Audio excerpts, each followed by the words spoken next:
Hello అండి, welcome back to my channel. ఈరోజు మనం సింపుల్గా గోంగూర చికెన్ కర్రీ ఎలా తయారు చేసుకోవాలో ఇప్పుడు చూద్దాం. ఈ కర్రీ చాలా టేస్టీగా ఉంటుంది, సింపుల్గా చేసుకోవచ్చు. ఎప్పుడైనా సరే మనం టమాటా వేసి చేస్తూ ఉంటాం కదా, అలా కాకుండా ఒకసారి గోంగూర వేసి ట్రై చేయండి, చాలా టేస్టీగా ఉంటుంది. ఇక్కడ నేను హాఫ్ కేజీ చికెన్ తీసుకున్నాను, అలాగే 2 గోంగూర కట్టలు తీసుకున్నాను. ఈ చికెన్ని శుభ్రంగా వాష్ చేసుకొని పెట్టుకోవాలి. ఆ తర్వాత ఇందులో మనం ఉప్పు, కారం, పసుపు, అల్లం వెల్లుల్లి పేస్ట్, అలాగే కొన్ని గ్రీన్ చిల్లీ, అలాగే కొంచెం కరివేపాకులు వేసుకొని మొత్తాన్ని బాగా మిక్స్ చేసుకొని పక్కన పెట్టుకోవాలి. ఇలా మ్యారినేషన్ చేసుకొని కర్రీ చేసుకుంటే చాలా టేస్టీగా ఉంటుంది.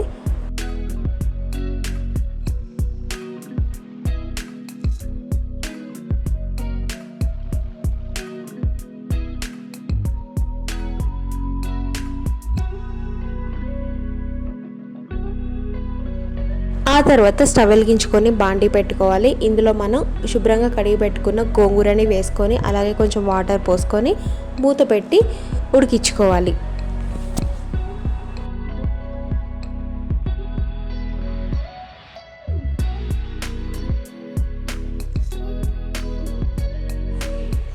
గోంగూర కొంచెం ఉడికిన తర్వాత స్టవ్ ఆఫ్ చేసుకోవాలి. ఆ తర్వాత ఇది చల్లారాక మిక్సీలో వేసుకొని మెత్తగా మిక్సీ పట్టుకోవాలి.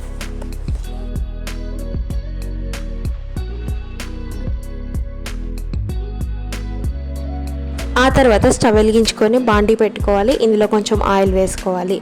ఆ తర్వాత ఇందులో మన ఉల్లిపాయ ముక్కలు వేసుకొని వేయించుకోవాలి. ఈ ముక్కలు కొంచెం కలర్ మారేంత వరకు వేయించుకోవాలి.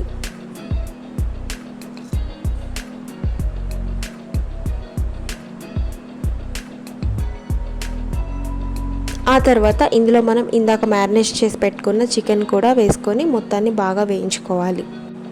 ఈ చికెన్ ముక్కలు వేసుకున్న తర్వాత మొత్తాన్ని బాగా మిక్స్ చేసుకోవాలి. మూత పెట్టి ఇందులో ఉన్న వాటర్ మొత్తం పోయేంత వరకు ఉడికించుకోవాలి.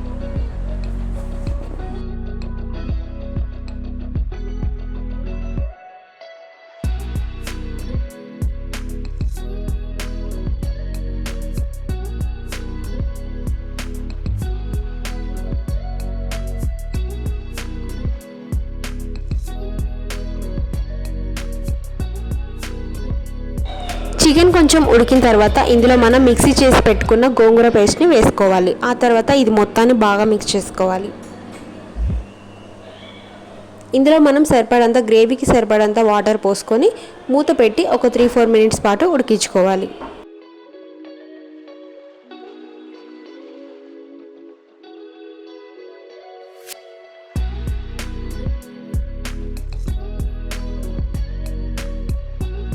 ఉప్పు కారాలు ఏమైనా సరిపోతే ఇప్పుడు మనం యాడ్ చేసుకోవాలి. ఆ తర్వాత సరిపడంత వాటర్ పోసుకొని 3-4 మినిట్స్ పాటు ఉడికించుకోవాలి. చివరిలో ఇందులో కొంచెం మసాలా పౌడర్ని యాడ్ చేసుకోవాలి. అంతేనండి, సింపుల్గా రెడీ అయిపోతుంది.